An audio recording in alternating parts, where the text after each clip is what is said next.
औज़ुबिल्लाहि मिनश्शैतानिर्रजीम बिस्मिल्लाहिर्रहमानिर्रहीम। Dear students, अस्सलामु अलैकुम। मैं हूं आप सबका मौमन मददगार मुशर्रफ महमूद और आपको इल्म अदब एकेडमी में खुशामदीद कहता हूं। उम्मीद करता हूं कि आप खुश खुर्रम होंगे और बहुत ही भरपूर अंदाज से अपने इम्तिहान की तैयारी में मसरूफ़ होंगे। अल्लाह ताला आपको बेटा ज़िंदगी के हर मैदान में कामयाब करे, आमीन सुम्मा आमीन। जी बेटा, आज हम बात करेंगे first year Islamiyat paper presentation.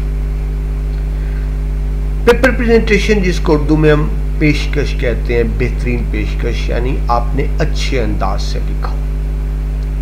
देखिए स्टूडेंट्स, बोर्ड में आप टीचर को नहीं जानते, टीचर आपको नहीं जानता। ये मैं कहना ये चाह रहा हूँ कि अगर आपकी क्लास में जो आपको टीचर पढ़ाते हैं मे भी टीचर की लाइक डिसलाइक हो, जिस बच्चे को टीचर पसंद करते हो ज़्यादा नंबर दें, जिसको ना पसंद करते हो नंबर काट लें। यानी कहीं इंसान तो इंसान ही है ना जी, टीचर भी इंसान है, लाइक डिसलाइक इन्वॉल्व हो सकती है। लेकिन बोर्ड में तो ना टीचर को आप जानते हैं ना टीचर आपको जानता है, तो वहाँ लाइक डिसलाइक नहीं होती। लेकिन एक बात बताऊं, वहां भी लाइक डिसलाइक होती है। वहां किस तरह से होती है?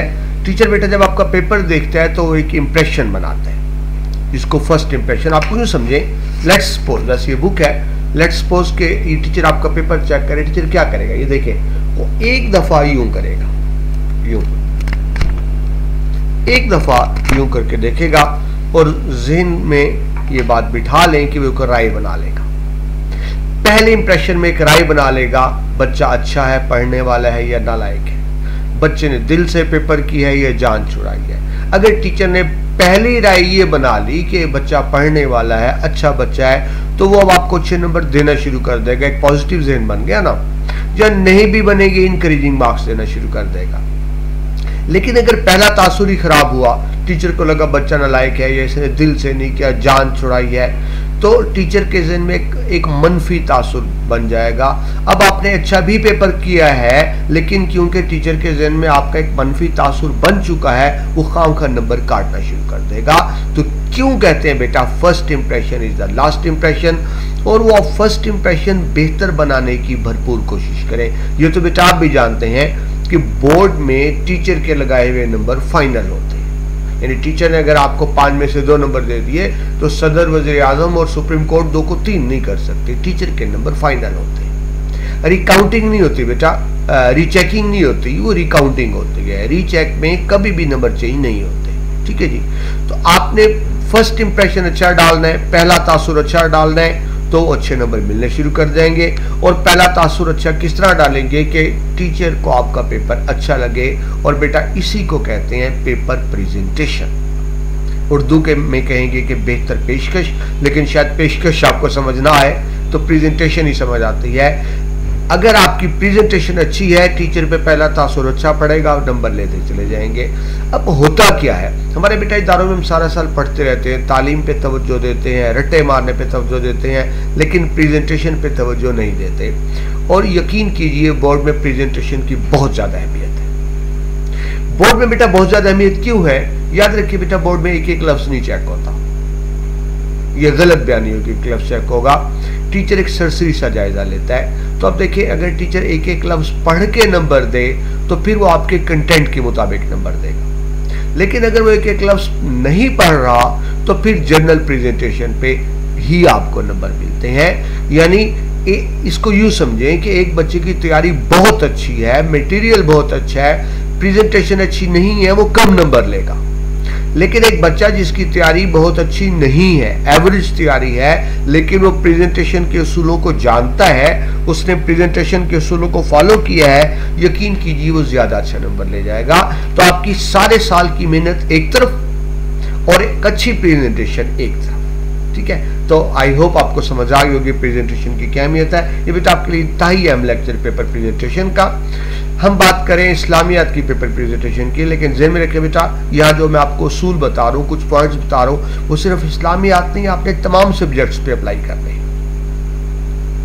दोबारा बता दूं, ये वैसे तो इस्लामियात की हम पेपर प्रेजेंटेशन पे बात कर रहे हैं, लेकिन इस प्रेजेंटेशन को आपने सिर्फ इस्लामियात नहीं तमाम सब्जेक्ट्स पे अप्लाई करना है। कम से कम इस्लामियात, उर्दू और मुतालिया पाकिस्तान पे तो 100% अप्लाई करना है। हाँ, साइंस सब्जेक्ट्स में वेरिएशन हो सकती है, तो ये उर्दू खैर पाक स्टडी तो सेकंड ईयर में, आप फर्स्ट ईयर क्लास है, तो उर्दू और इस्लामियात के लिए दोनों के लिए 100% प्रेजेंटेशन यही होगी। ठीक है जी, तो आई होप आपको समझ आ गई होगी कि मैं इतना ज्यादा जोर क्यों दे रहा हूं प्रेजेंटेशन पर। जी, प्रेजेंटेशन का पहला असूल, अहम निकात मार्कर से नुमाया करें। ठीक है, यहाँ बेटा मैं हेडिंग की बात नहीं कर रहा, हाईलाइटेड पॉइंट्स की बात कर रहा हूं। आपने साइंस की बुक्स में देखा होगा कुछ लफ्जों को बोल्ड किया होता है, हेडिंग नहीं होती, लिखा तो वैसे ही होता है, सिर्फ बोल्ड किया होता है उन लफ्जों को। ठीक है जी, जिसको हम कहते हैं हाईलाइट करना, यानी बाकी आप पेन से लिख रहे होते हैं, ठीक है, अंदर कोई लफ्ज आप मार्कर से लिख देते हैं, उसको हाईलाइट कर देते हैं। इसका बेटा बहुत ज्यादा फायदा होता है। मैंने सबसे पहला पॉइंट यही लिखा है कि अहम निकात को मार्कर से नुमाया करें, यानी हाईलाइट करें। इसका फायदा समझे बेटा। देखिए, मैंने अभी आपको बताया एक एक लफ्ज नहीं पढ़ा जाता। ठीक है, अब लेट्स सपोज आपने एक क्वेश्चन का आंसर किया है, कोई भी क्वेश्चन ले लें, मेरे हिसाब से उस क्वेश्चन में 10 बातें अहम थी जो आनी चाहिए थी। आपने वो 10 की 10 हाईलाइट कर दी, या 10 में से 8-9 हाईलाइट कर दी। अब जब मैंने हाईलाइटेड पॉइंट देखे तो मैंने तो वही 10 बातें चेक करनी थी ना, वो मुझे हाईलाइटेड मिल गई। मैं लाइन लगा के आपको बेस्ट नंबर दे दूंगा, बाकी पढ़ूंगा ही नहीं, क्योंकि मुझे समझ आ गई है कि जब बच्चे ने इंपॉर्टेंट हाईलाइट कर दिए तो मुझे पता लग गया आपने सवाल ठीक अटेम्प्ट किया है। इससे क्या होगा, मेरा टाइम बच गया, मुझे एक एक लफ्ज पढ़ना नहीं पड़ा, आपको बेहतरीन नंबर मिल गए। अगर आप हाईलाइट नहीं करते, मैं पढ़ना शुरू कर दूंगा, दायरे लगा, मतलब मैं से मतलब बेटा जो बोर्ड में आपका पेपर चेक करोगा। वैसे बेटा मैं भी बोर्ड का पेपर सेक्टर हूँ, हेड एग्जामिनर हूँ, मैं यूं ही बात नहीं कर रहा बेटा, मेरा बोर्ड का भी लंबा चौड़ा एक्सपीरियंस है। वो बहुत से टीचर होते हैं जिन्होंने बेटा बोर्ड में पेपर चेक नहीं किए होते, तो शायद उनको इस तरह से आइडिया नहीं होता। तो आप यूं समझे, मैं इस वक्त आपका टीचर बन के बात नहीं कर रहा, मैं इस वक्त आपसे बोर्ड का नुमाइंदा बनकर बात कर रहा हूं। ठीक है जी। तो बात हो रही थी, आपने अहम निकात को हाईलाइट नहीं किया, मैंने पढ़ना शुरू कर दिया, दायरे लगाना शुरू कर दिए, नंबर काटना शुरू कर दिए, जितने दायरे को टाइम जाया होगा ना। प्रेजेंटेशन का बेटा बेहतरीन असूल है कि टीचर को आपने आसानी देनी है, फैसिलिटेट करना है। याद रखिए, आपका पेपर चेक करने में टीचर को जितनी आसानी होगी, जितना कम टाइम लगेगा, जितना कम खपना पड़ेगा, वो खुश होकर आपको उतने ज्यादा नंबर देगा।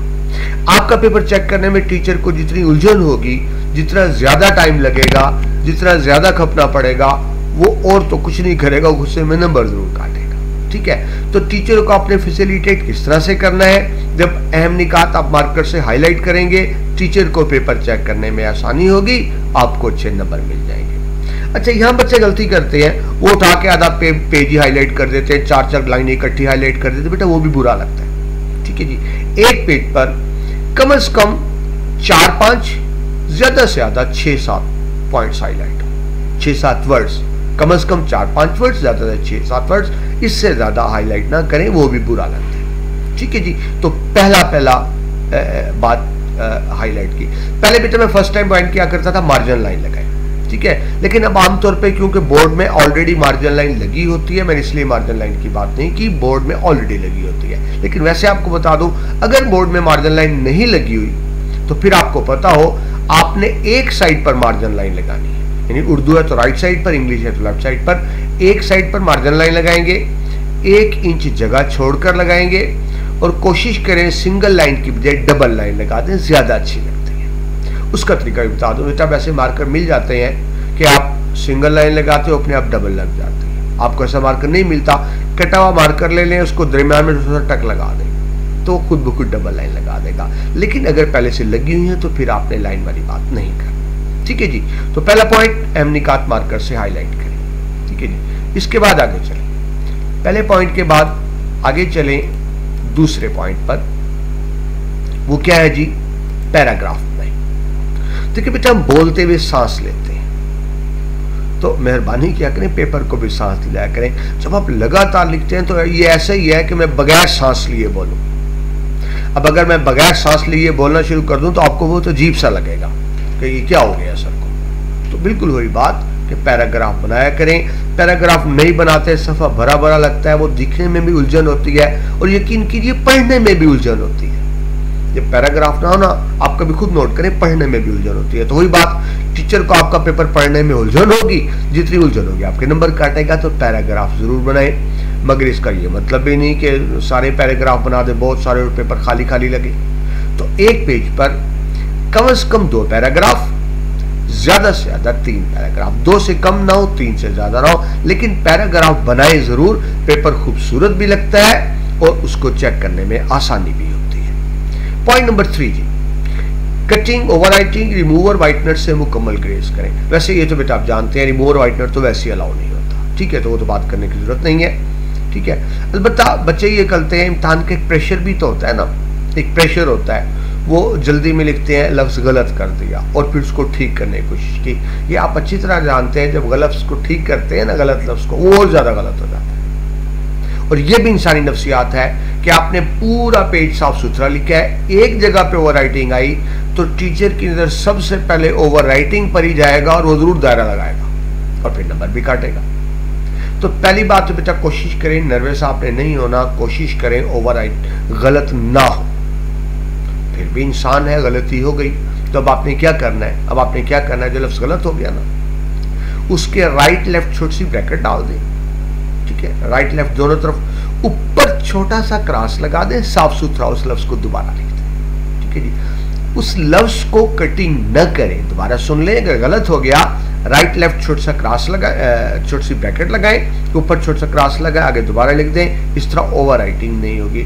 अभी देखिए बेटा, बंदे का कद 5-6 फुट होता है, अब साफ सुथरा लिबास पहना हुआ है, लेकिन पूरे लिबास पे कोई इंक का निशान, कोई धब्बा लग जाए ना, तो आपने नोट किया है, हमें अब 6 फुट का बंदा नजर नहीं आ रहा, वो जो निशान लगा हुआ है वो सबसे पहले वो चीज नजर आएगी, ठीक है। तो ये कोशिश करें कि ओवर राइटिंग कटिंग ना हो। बच्चे प्रेशर में करते हैं, इम्तिहान का प्रेशर होता है, कर देते हैं, तो लफ्ज गलत हो जाए तो आपने उसको ठीक नहीं करना, दोबारा कर दें, ठीक है जी। आगे चले जी, पॉइंट नंबर 4, तहरीर करदा जवाब का इब्तदाइया और इख्तितामिया भरपूर हो।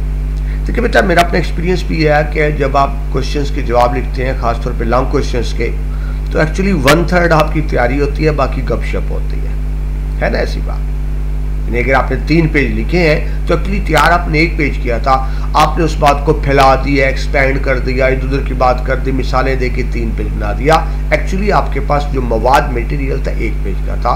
तो जब भी आप कोई जवाब लिखें, जो आपके पास बेस्ट अवेलेबल मटेरियल, दोबारा सुन लीजिए, जो आपके पास बेस्ट अवेलेबल मटेरियल है उसे आपने स्टार्ट और एंड पे यूज करना है। दरमियान में चलें गपशप कर लें, स्टार्ट और एंड पे अपना बेहतरीन मटेरियल यूज करें। उसकी वजह क्या है, टीचर स्टार्ट बेटा जरूर पढ़ता है, बाकी पढ़े ना पढ़े, उस्ताद स्टार्ट में जरूर पढ़ेगा, ये देखने के लिए कि आपकी कितनी मेहनत है। तो शुरू के फिक्रे बड़े जानदार हो, यानी इतने जानदार हो कि टीचर को लगे बच्चे को जवाब आता है।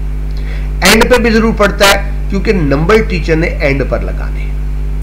स्टार्ट पुरअसर हो, टीचर पे ये तासर कायम हो, आपका जवाब आता है, और एंड प्रॉपरली वाइंड अप किया, यानी यूं नहीं, ऐसा न लगे कि आप लिख रहे थे और आपसे पेपर छीन लिया गया, इंक खत्म हो गई, यानी सवाल अचानक खत्म हो गया, ऐसा ना हो। जवाब को प्रॉपरली वाइंड अप करना है। अगर स्टार्ट मुअस्सर है, जवाब प्रॉपरली वाइंड अप किया हुआ है, तो अच्छा इंप्रेशन पड़ेगा, टीचर अच्छे नंबर देगा, दरमियान वाली गलतियां आपकी गोलमोल हो जाएंगी। तो दोबारा सुन लीजिए, जो आपके पास बेस्ट अवेलेबल मटेरियल है उसको स्टार्ट और एंड में इस्तेमाल करें। आगे चलेंगे, पॉइंट नंबर 5, तहरीर करदा मवाद की मिकदार और मायार की अहमियत यकसा है। Quantity and quality have the equal weightage. आधे नंबर इस चीज के होते हैं कि आपने कितना ज्यादा लिखा, आधे नंबर इस चीज के होते हैं कितना बेहतर लिखा। बहुत ज्यादा लिख दें, गपशप लगा दें, बेटा नंबर नहीं मिलेंगे। आप बहुत अच्छा लिखें लेकिन कम लिखें तो भी नंबर नहीं मिलेंगे। तो दोनों चीजों की बराबर अहमियत है। टीचर ये भी देखता है कि आपने कितना ज्यादा लिखा है और ये भी देखता है कितना अच्छा लिखा है, यानी क्वांटिटी भी मेंटेन रखनी है, क्वालिटी भी मेंटेन रखनी है, दोनों की अहमियत बराबर होती है, ठीक है जी। तो ये नहीं कि बस ज्यादा लिखने पे रहे, उसका भी कोई फायदा नहीं। बहुत ज्यादा लिख दें, गपशप लगाएंगे, यकीन कीजिए आपको 6 नंबर नहीं मिलेंगे। नंबर 6, अब ये बेटा क्योंकि हम इस्लामियात की बात कर रहे हैं, इस्लामियात के पेपर की बात कर रहे हैं, तो सवाल के मुताबिक कुरान पाक और सुन्नत नबी सल्लल्लाहु अलैहि वसल्लम से नसरी हवाले आपने जरूर देने हैं। कुरान और सुन्नत के हवाले जरूर होंगे। याद रखें बेटा, आप कितना भी अच्छा जवाब दें, खासतौर पर लॉन्ग क्वेश्चन कितना भी अच्छा जवाब दें, लेकिन अगर आपने नसरी हवाले नहीं दिए, कुरान और सुन्नत के हवाले नहीं दिए, आपको कभी भी अच्छे नंबर नहीं मिलेंगे। टीचर ये समझेगा कि आपने कोई रेफरेंस नहीं दिया, ना कुरानी आयत का ना हदीस का, इसका मतलब आपकी तैयारी नहीं थी। हालांकि आपने बहुत अच्छी तैयारी की थी, आपकी बहुत अच्छी तैयारी थी, लेकिन टीचर ये समझेगा कि आपकी अच्छी तैयारी नहीं है। तो ये कंपल्सरी होता है, आपकी मर्जी नहीं होती, आपने लाजमन। अब कुरान के आयत के हवाले का मतलब बेशक अरबी में आयत ना लिखें, क्योंकि बेटा अरबी हमारी लैंग्वेज नहीं, हम लिख भी नहीं सकते और आप भी नहीं डाल सकते, गलती कर जाते हैं, सिर्फ तर्जमा लिखते हैं। हाँ, अगर आपको सही अरबी लिखनी आती है फिर तो जरूर लिखें, लेकिन आमतौर पे हमें सीधी बात अरबी लिखनी नहीं आती। तो यानी कुरान से मतलब आयत का तर्जमा और हदीस पाक का भी ज़ाहिर उर्दू तर्जमा, मगर कुरान और हदीस के नसरी हवालों के बगैर आपको अच्छे नंबर नहीं मिलेंगे। ये कंपल्सरी होता है, तो इसकी आपने लाजमन तैयारी करनी है। ठीक है जी, आगे चलें। पॉइंट नंबर 7, सवाल की जरूरत के मुताबिक शेरी हवाला जात भी तहरीर कर सकते हैं। आम बच्चे ये समझते हैं कि इस्लामियात में शेर नहीं लिखा जा सकता। बेटा ऐसी बिल्कुल कोई बात नहीं है, ऐसी बिल्कुल कोई बात नहीं है। इस्लामियात में शेर लिखा जा सकता है, बल्कि ज़रूर लिखें, लेकिन शर्त यह है कि शेर मायारी भी हो और बहुत ज़्यादा रिलेट भी करता हो। मतलब ये नहीं कि खामखा ज़रूरी शेर लिखना है, तो कोई मजबूरी नहीं है लिखना, लेकिन अगर मायारी शेर है और आपके जवाब से बहुत ज़्यादा रिलेट कर रहा है तो फिर शेरी वाला ज़रूर दें, इससे अच्छा इंप्रेशन पड़ता है। ठीक है जी, शेरी वाला नहीं देंगे तो नंबर नहीं कटेंगे, लेकिन शेरी वाला देंगे तो ज़्यादा अच्छा इंप्रेशन पड़ेगा, और फिर मुझे बताने की जरूरत नहीं, ज़्यादा अच्छा इंप्रेशन पड़ेगा तो ज़्यादा अच्छे नंबर भी मिलेंगे। तो बेटा अभी बता, कुरान और सुन्नत के वाले तो कंपल्सरी हैं, शेरी वाले कंपल्सरी नहीं है, लेकिन अगर अच्छा शेरी वाला है तो ज़रूर दें, मगर वही बात, शेर मयारी हो, बहुत ज़्यादा रिलेट करता हो और गलत ना हो। अगर गलती का इम्कान है तो फिर बिल्कुल ना लिखिए जी। पॉइंट नंबर 8, इम्तहानी पर्चे के मुताबिक सवाल नंबर और मुख्तसर सवाल जरूर तहरीर करें। बाज़ बच्चे क्वेश्चन नंबर ही नहीं डालते, बस यूं किए चले जाते हैं। बेटा टीचर ने, आपने देखा होगा बोर्ड शीट में वो पहले पेज पे ना कॉलम बॉक्स बने होते हैं, टीचर ने वहाँ नंबर पेस्ट करने होते हैं, सवाल नंबर 1 के, नंबर 2, 3, 4, 5, 6, जिस तरह आपके जितने भी क्वेश्चन होंगे। अब अगर आपने सवाल नंबर नहीं डाला तो बाज़ औक़ात सवाल मिलते जुलते होते हैं। आपने 2 क्वेश्चन किए मिलते जुलते, अब टीचर को आइडिया नहीं हो रहा कि ये पता नहीं वो कौन सा सवाल, वो कौन सा सवाल, टीचर को तो मुश्किल में डाल दिया ना। अब टीचर ने नंबर पेस्ट करने, लेट्स सपोज तीसरा सवाल भी वैसे ही था तकरीबन और चौथा भी वैसे ही था, अब नंबर आपने डाले नहीं, अब टीचर को समझ नहीं आ रही ये 3rd क्वेश्चन है, ये 4th क्वेश्चन है, तो टीचर परेशान होकर उलझेगा। तो बेटा जब टीचर को उलझन होगी तो ज़ाहिर नुकसान तो आपका ही है, टीचर का क्या नुकसान है, आपका नंबर काटेगा, गुस्से में नंबर काटेगा, बड़ी सीधी सी बात है। ठीक है, तो सवाल नंबर जरूर डालें, लेकिन सवाल नंबर भी क्वेश्चन पेपर के मुताबिक। पहली बात, सवाल नंबर जरूर डालें क्वेश्चन पेपर के मुताबिक, यानी अगर आप सवाल नंबर 3 सबसे पहले कर रहे हैं तो सवाल नंबर 3 ही लिखें। बाज़ अक्लमंद बच्चे क्या करते हैं कि क्वेश्चन नंबर 3 पहले कर रहे हैं ना, उसको नंबर 1 डाल देते हैं। तो क्वेश्चन नंबर जरूर डालें, लेकिन क्वेश्चन पेपर के मुताबिक डालें। और बेटा मुख्तसर सा सवाल भी जरूर लिखें, सिर्फ सवाल नंबर नहीं, मुख्तसर सवाल। मसलन अगर आप लॉन्ग क्वेश्चन है तो आप लिखेंगे तवील जवाब, सवाल नंबर 4, 5, 6 जो भी है। मुख्तसर जवाब आता है तो आप लिखेंगे मुख्तसर जवाब नंबर 1, और फिर उसको मुख्तसर सा सवाल भी लिख दें। ठीक है जी, यानी पूरा सवाल ना लिखें, आपको बेटा नंबर क्वेश्चन लिखने के नहीं मिलने, आंसर लिखने के मिलने हैं, तो पूरा सवाल ना लिखें, शॉर्ट फॉर्म में लिख दें, सवाल नंबर जरूर डालें और मुख्तसर सा सवाल भी जरूर लिख दें। बात बेटा वही है, इससे क्या होगा, टीचर को आपका पेपर चेक करने में आसानी होगी। और मैं बार बार एक बात कर रहा हूँ, एक ही बात बार बार कर रहा हूँ कि आपका पेपर चेक करने में टीचर को जितनी आसानी होगी वो खुश होकर उतने ज़्यादा नंबर देगा। आपका पेपर चेक करने में टीचर को इतनी उलझन होगी, नंबर जरूर काटेगा। ठीक है जी, कोशिश ये करें कि इस तरह से करें कि टीचर को आसानी हो, उसको मसला ना बने जी। एक बहुत अहम पॉइंट बेटा, पॉइंट नंबर 9, सवालात और जवाबात में अहम निकात को नुमाया करने के लिए अलग अलग मार्कर इस्तेमाल करें। बेटा आपके पास कम से कम 2 मार्कर होने चाहिए, कम से कम 2 मार्कर, एक से बात नहीं बनेगी। अब बच्चे क्या कर रहे हैं, एक ही मार्कर, उसी मार्कर से आप क्वेश्चन भी लिख रहे हैं, उसी मार्कर से आप आंसर में हेडिंग भी दे रहे हैं, उसी मार्कर से आप अहम निकात को हाईलाइट भी कर रहे हैं, उसी मार्कर से आप अंडरलाइन भी कर रहे हैं। इससे नुकसान क्या होता है? अब मार्कर तो एक ही है ना आपके पास, आपने एक क्वेश्चन भी उससे लिखा, आंसर में हेडिंग भी उससे दे दी। अब आंसर में जो हेडिंग उससे दे दी, टीचर को लगा कि आपने नया क्वेश्चन शुरू कर दिया, हालांकि आपका तो वही क्वेश्चन चल रहा है, लेकिन टीचर ने समझा नया क्वेश्चन शुरू हो गया, तो गलती हो गई। उल्टी मिसाल ले लें, आपने नया क्वेश्चन शुरू कर दिया, मार्कर तो एक ही था, लेकिन टीचर ये समझा कि अभी आपका पहले वाला क्वेश्चन ही चल रहा है, हालांकि आपने तो अगला क्वेश्चन शुरू कर दिया, नंबर कट गए। नुकसान किसका हुआ? बेटा आपका हुआ, टीचर का क्या नुकसान है? तो इसलिए आपके पास कम से कम 2 मार्कर हो, यानी एक मार्कर जो क्वेश्चन में यूज हो रहा है, जिससे आप क्वेश्चन लिख रहे हैं, वो सिर्फ आगे भी क्वेश्चन में यूज होगा, वो आंसर में यूज ना करें। जो मार्कर क्वेश्चन में यूज होगा, उसको मार्कर को आंसर में आप यूज नहीं करेंगे, ठीक है? यानी क्वेश्चन लिखने के लिए एक मार्कर, आंसर के लिए अलग मार्कर। अब अलग अलग किस तरह होंगे? एक तरीका तो बेटा ये है कि आप ब्लू ब्लैक दोनों यूज कर सकते हैं, यानी आप यूं करें, क्वेश्चन लिखें ब्लैक मार्कर से, आंसर में आप ब्लू मार्कर यूज कर लें, ठीक है जी। अब क्वेश्चन क्योंकि ब्लैक मार्कर लिख रहे हैं, तो नेक्स्ट क्वेश्चन आएगा तो ब्लैक मार्कर यूज होगा, टीचर को समझ आ जाएगी नया क्वेश्चन शुरू है, ठीक है। आंसर में आप ब्लू यूज कर लें, क्योंकि आमतौर पे बेटा बोर्ड में ब्लू ब्लैक दोनों अलाउ होते हैं, ठीक है जी। एक तरीका और भी है कि बाद बच्चे ब्लैक नहीं पसंद करते, तो फिर आप यूं करें, ब्लू एक मोटा मार्कर ले लें, कटा हुआ एक सिंपल ले लें, तो जो कटा हुआ मार्कर है ब्लू, उससे क्वेश्चन लिख लें, और जो सिंपल मार्कर है उसे आंसर में यूज कर लें, तो पता चल जाएगा ना कि कटा हुआ मार्कर है तो क्वेश्चन है। लेकिन कटे हुए मार्कर से सिर्फ क्वेश्चन लिखी, वजह ये बेटा कटे हुए मार्कर से राइटिंग स्लो आती है, ठीक है, तो क्वेश्चन में तो एक लाइन ही लिखनी है ना। अगर आंसर में कट ऑफ यूज करेंगे, आपने बार बार यूज करना है, बार बार हेडिंग देनी है, बार बार अहम निकात हाईलाइट करना है, आपका टाइम बहुत ज़ाया होगा, ठीक है। तो एक ऑप्शन क्या है, क्वेश्चन ब्लैक से, आंसर ब्लू से। दूसरी ऑप्शन क्या है, ब्लू मार्कर है तो क्वेश्चन में कटा हुआ, आंसर में सिंपल, लेकिन हर शक्ल में क्वेश्चन के लिए मार्कर अलग यूज करें, आंसर के लिए अलग यूज करें। बेटा छोटी सी बात है, लेकिन आपको अंदाजा नहीं इसकी अहमियत कितनी ज्यादा है, और आपको अंदाजा नहीं कि इससे आपका कितना ज्यादा नुकसान हो सकता है।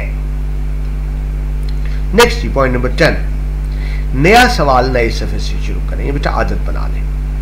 लॉन्ग क्वेश्चन तो खास तौर पे लॉन्ग क्वेश्चन आप कर रहे हैं, आधा सफा बच गया, कुछ सफा बच गया, तो आप क्या करें, बाकी सफे को क्रॉस कर दें, रिमेनिंग पेज को क्रॉस कर दें, नया सवाल नए पेज से। अब बच्चे कहते हैं जी सर वो बुरा लगता है, तो बेटा क्यों बुरा लगता है, ये आपकी मर्जी नहीं, बोर्ड की इंस्ट्रक्शंस होती हैं। ये बोर्ड की इंस्ट्रक्शंस होती हैं कि जो पेज आपने लिख दिया और उसका जो हिस्सा बच गया, रिमेनिंग पेज को क्रॉस कर देना, ठीक है। ये बोर्ड की इंस्ट्रक्शंस है, इसमें अच्छा बुरा लगने की कोई बात नहीं है, ठीक है। नया सवाल नए पेज से। इसी तरह शॉर्ट क्वेश्चन भी मैंने इस तरह भी आपको बताया कि आप एक पेज पे ना आप 2 शॉर्ट क्वेश्चन कर लें, ठीक है। शॉर्ट क्वेश्चन, अच्छा वो दूसरी वीडियो में बात थी, चलो रिपीट कर दो तुम्हें। शॉर्ट क्वेश्चन 4 to 6 लाइन में होगा, एक शॉर्ट क्वेश्चन कंप्लीट हुआ, छोटी सी लाइन लगाएं, एक लाइन छोड़ के अगला शॉर्ट क्वेश्चन कर दें, एक पेज पर सिर्फ 2 ही शॉर्ट क्वेश्चन करें, ठीक है, और फिर आगे नए पेज पे चले। मतलब ये नहीं कि शॉर्ट क्वेश्चन भी आखिरी 2 लाइनें रह गई तो शुरू कर दिया आपने एक पेज की आखिरी 2 लाइनों से और नेक्स्ट पेज पे जा रहे हैं। शॉर्ट क्वेश्चन हो या लॉन्ग क्वेश्चन, तो एक पेज से अगले पेज पर ना जा रहा हो, यानी नया सवाल नए पेज से। बात हुई बेटा, टीचर को चेक करने में आसानी होगी, वो आपको नंबर ज्यादा देगा। पॉइंट नंबर 11, जवाब तहरीर करने से पहले सवाल को अच्छी तरह समझ कर जवाब तहरीर करें। बेटा बच्चों ने मारे होते हैं रट्टे, बच्चों ने मारे होते हैं रट्टे। अच्छा बाज़ औक़ात बोर्ड में क्वेश्चन चेंज होके आ जाता है, बोर्ड में क्वेश्चन थोड़ा सा चेंज होके आ जाता है। आपने तो रट्टा मारा हुआ था, घर आके देखा हो उन्होंने तो ये बात पूछी थी, मैंने ये बात लिख दी, मैंने ये बात लिख दी, ठीक है। मसलन आपको मिसाल देता हूँ, एक तो इस तरह क्वेश्चन आया था कि नबी पाक मुस्तफ़ा सल्लल्लाहु अलैहि वसल्लम का खुतबा हज्जुल विदा, तो क्वेश्चन ही आया था खुतबा हज्जुल विदा की अहमियत बयान करें, और बच्चों ने क्या किया, खुतबा हज्जतुल विदा लिख दिया। भाई आपसे खुतबा हज्जतुल विदा नहीं पूछा गया, उसकी अहमियत पूछी गई है, लेकिन बच्चों ने रट्टा मारा हुआ था ना, वही को वही लिख दिया। तो बाजू का क्वेश्चन चेंज होता है, पहले सवाल को अच्छी तरह समझ लें। ये ना हो सवाल गंदम जवाब चना, पूछा कुछ जा रहे जवाब कुछ और दे रहे हैं, तो बजाय बाद में पछताने के। ये आम बच्चों की आदत होती है, उस वक्त गौर से नहीं पढ़ते क्वेश्चन पेपर को, बस पहले 2-4 लफ्ज पढ़े, हाँ ठीक है समझ आ गई, चले लिखना शुरू कर दिया, तसल्ली से नहीं पढ़ते। इससे बेटा आपका बहुत ज्यादा नुकसान हो सकता है। ठीक है जी, नेक्स्ट पॉइंट पे चले। जवाब तहरीर करने के लिए वक्त की तकसीम कर लें। ठीक है जी, यानी ये हम पहले भी बात कर चुके, आपको पूरा आइडिया हो किस सवाल को कितना टाइम देना है। ये नहीं है लिखे चले जा रहे हैं, कोई होश नहीं कितना टाइम गुजर गया, कितना बाकी बच गया। रिजल्ट क्या होगा बेटा, एंड पे टाइम थोड़ा होगा, करना आपको ज्यादा होगा। इसके लिए मैंने एक फार्मूला बनाया हुआ है, 1 to 5 का फार्मूला। जो बच्चे मुझे जानते हैं, मेरे इसी फार्मूले के वाले से जानते हैं, 1 to 5। आपकी राइटिंग स्पीड 1 to 5 होनी चाहिए, आपकी राइटिंग स्पीड 1 to 5 होनी चाहिए। 1 to 5 का मतलब एक नंबर के लिए आपके पास 2 मिनट होंगे। यानी बोर्ड का असूल है, जितने नंबर का क्वेश्चन होता है उसे डबल मिनट मिलते हैं। 2 नंबर का क्वेश्चन है 4 मिनट मिलेंगे, 5 नंबर का क्वेश्चन है 10 मिनट मिलेंगे, 10 नंबर का क्वेश्चन है 20 मिनट मिलेंगे। ठीक है जी, तो एक नंबर के लिए आपके पास 2 मिनट होते हैं, जिसके अंदर आपने कम से कम 5 लाइनें लिखनी होती हैं। वैसे ही 100% तो उर्दू के लिए होता है, क्योंकि उर्दू में आपने ज्यादा लिखना होता है। तो फार्मूला तो उर्दू का है कि एक नंबर के लिए 2 मिनट में कम से कम 5 लाइनें, 1 to 5। इस्लामियात में क्योंकि कम लिखना होता है, तो चलो बेटे 1 to 5 ना देखें, लेकिन ये बात बहरहाल ज़हन में रखें कि यहाँ भी असूल वही होगा कि जितने नंबर का क्वेश्चन उससे डबल मिनट। ठीक है, तो देखिए अब शॉर्ट क्वेश्चन आपको पता है 2 नंबर का होता है, आपको 4 मिनट मिलेंगे। लॉन्ग क्वेश्चन 8 नंबर का होता है, आपको 16 मिनट मिलेंगे। लेकिन हमने देखा कि एक्स्ट्रा टाइम होता है, आप 2-4 मिनट ऊपर ले सकते हैं, मगर असूल ज़हन में रखें, असूल यही है जितने नंबर का क्वेश्चन उससे डबल मिनट। इसके मुताबिक आप टाइम की तकसीम करेंगे। इसके लिए बेटा ऑलरेडी मैं वीडियो बना चुका हूँ, जिसमें हमने पेपर पैटर्न को डिस्कस किया है, तफसील से डिस्कस किया है कि किस सवाल पे आपने कितने पेजेस लिखने हैं और किस सवाल को कितना टाइम देना है। वो बेटा आप पेपर पैटर्न की वीडियो देख लीजिएगा इस्लामियात की, आपको अच्छी तरह से क्लियर हो जाएगा। ठीक है जी, आगे चले नेक्स्ट पॉइंट जी। इम्तिहान में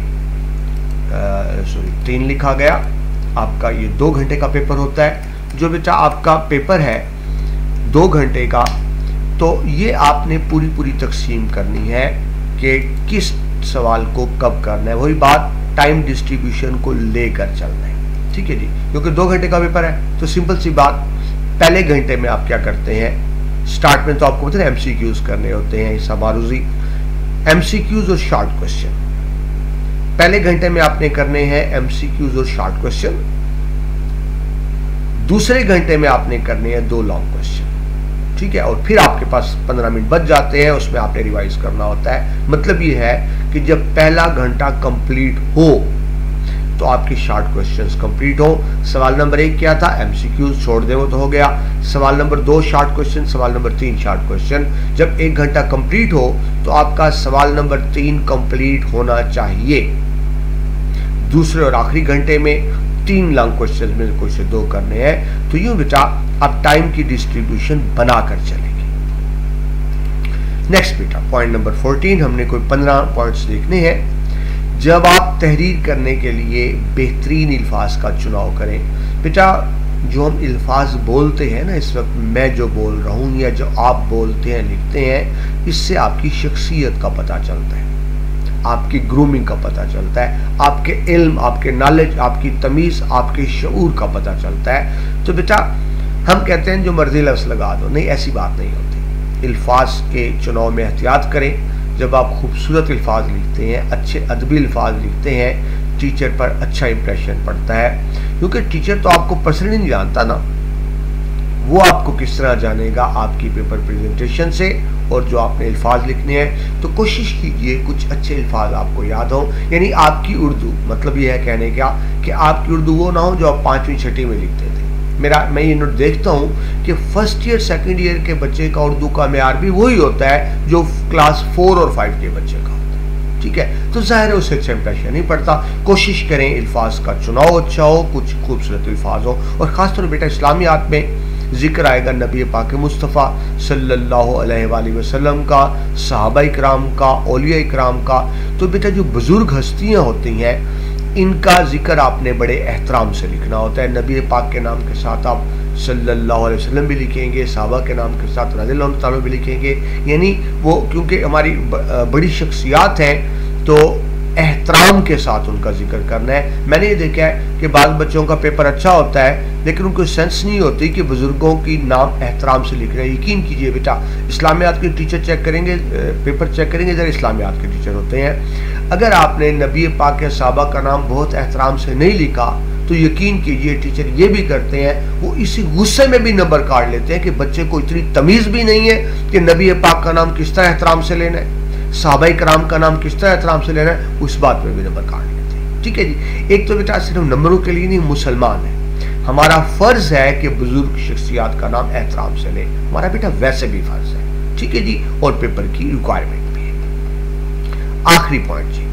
पॉइंट नंबर 15, हमने 15 पॉइंट डिस्कस करने थे, वैसे ही पहले डिस्कस कर चुका हूँ आपसे कि जो बेटा पेपर चेकर आपके नंबर लगाता है वो फाइनल होते हैं, उसमें तब्दीली नहीं होती, जो लगा दिए फाइनल है। लिहाजा आप पेपर इस तरह करें कि आपका पेपर चेक करने में टीचर को आसानी हो, उसका टाइम कम ज़ाया हो, उसको उलझन ना हो, परेशानी ना हो, आपको नंबर ज़्यादा देगा।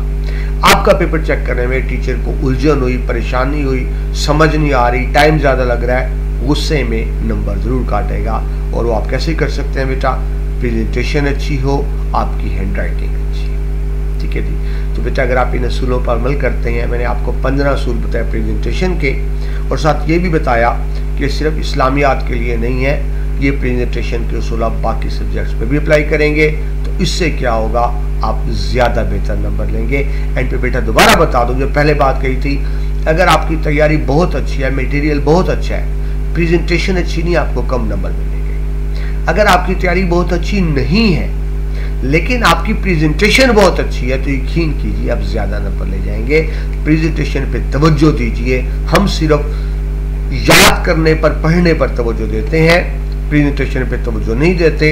हालांकि इम्तिहान में प्रेजेंटेशन की बहुत ज़्यादा अहमियत होती है। ठीक है, उम्मीद है बेटा आपको समझ आ गई होगी प्रेजेंटेशन की अहमियत क्या होती है और किन तरीकों से आप अपनी प्रेजेंटेशन को, पेपर प्रेजेंटेशन को बेहतर कर सकते हैं। ठीक है जी, ये लेक्चर यहीं पे कंप्लीट होता है। अपना बहुत सा ख्याल रखिएगा। अल्लाह हाफ़िज़।